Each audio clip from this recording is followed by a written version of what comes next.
They will forget what you did, but they will never forget how you made them feel. Because at its core, leadership is not just about doing. It's about making people feel heard, seen, and valued. Today, the newly elected officials soon to take off as a new set of city officials. I am sure that you are also excited after your overturned election experiences. And this is it. You are there and you are blessed by our Almighty God.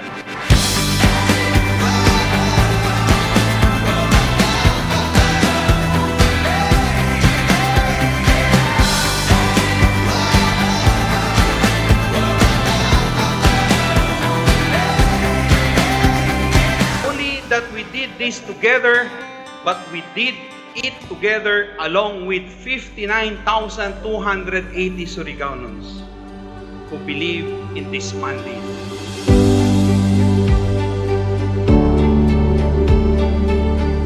Having been elected to the position of City Mayor, do hereby solemnly swear that that I will faithfully and conscientiously discharge I will faithfully and conscientiously discharge to the best of my ability to the best of my ability my duties and functions my duties and functions in which I was chosen to serve. to which I was chosen to serve.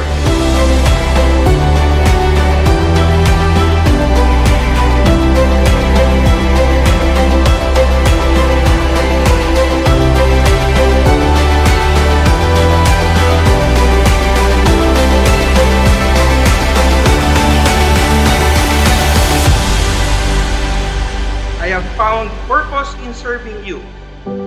The best way to find yourself is to lose yourself in the service of others. And I am ready to continue doing so with heart, humility, and hope. Abante kita, mga batang Surigaonon. Mabuhay ang Surigao.